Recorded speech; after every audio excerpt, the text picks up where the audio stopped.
before, and I don't know much more, and I can feel your pain as long as you feel the same. I've been here before, and I don't know much more, and I can feel your pain as long as you feel the same. Hello everyone, it's Rylie Cook here, aka the OneWheel Realtor. And the title of today's video is, are you ready to be a homeowner? And this is a really critical question that every first-time buyer should be asking themselves before they start the buying process, because it really has an impact on your lifestyle and your finances. And if you're not ready for these adjustments, they can come as a very, very big surprise and might throw you for a bit of a loop. How do you determine that you're actually ready? Well, there's a couple of key questions that you can ask yourself. And the first one is, do you have a stable income? And this is a fairly blunt question to be asking, but it's going to be one question that you're going to want to ask yourself, and it's going to be one question that the bank is going to be asking you.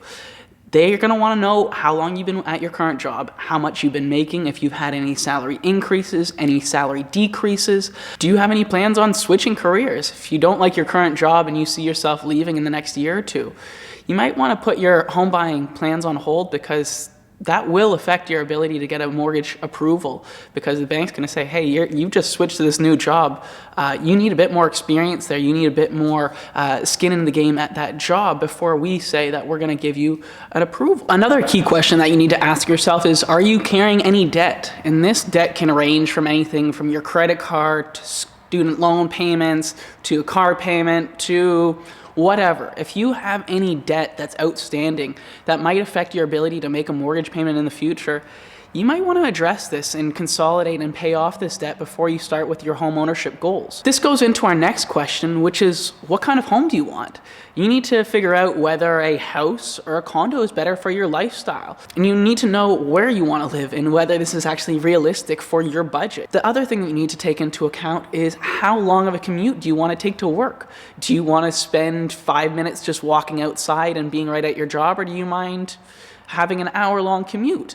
And you need to say, okay, I'm okay with driving, or I want to bike, or I want to walk, or I want to take public transit. You need to figure out what works best for you and how you want to approach this first home purchase. And this goes into the typical problems that arise for most prospective first-time buyers. And the first one that happens is that people just don't do a proper budget, unfortunately. And this is really important to do, because this will show you how much at the end of the month you can actually afford after you've paid all of your basic living and lifestyle expenses. You want to have a good idea of your entire budget before you start really looking at a home, because you might say, I just don't have enough and I need to start saving some more. And this goes into our next point, in that you set unrealistic expectations for yourself sometimes. We all want to have a beautiful first-time property where it's 2-bed, 2-bath on the 50th floor with a great lake view, but you might only be able to afford a 1-bed, 1-bath unit on a low floor with no view.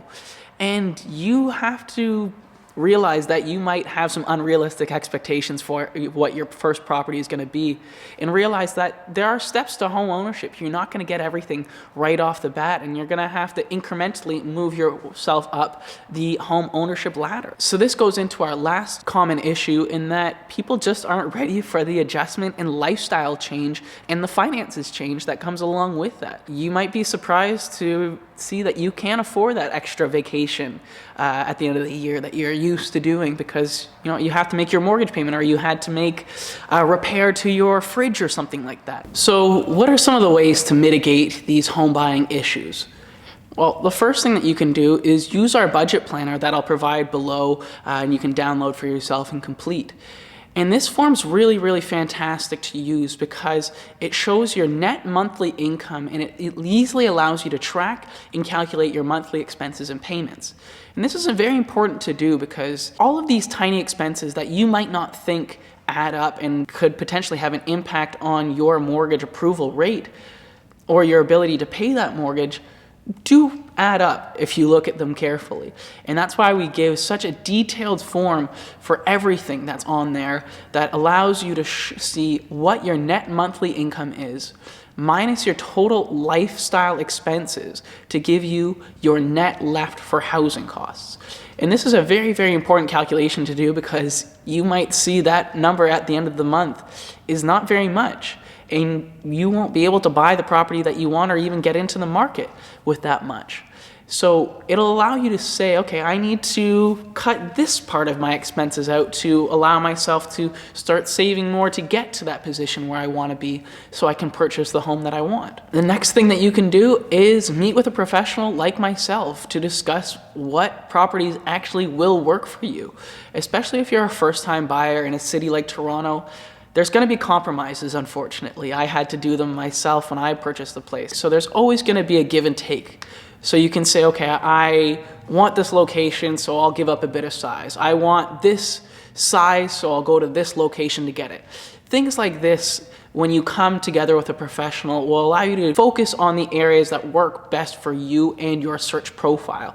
And this can save you a lot of time and a lot of headache by not seeing properties that you'll actually be able to afford or that just don't work for you and your lifestyle. The last thing that you have to do is take all this new info and decide whether or not you're actually ready to be a homeowner. If you look at that net left for your housing costs and it's quite low and you say, okay, I'm just not ready at this point in time, that's totally okay. That's completely fine. But at least you've made an informed decision.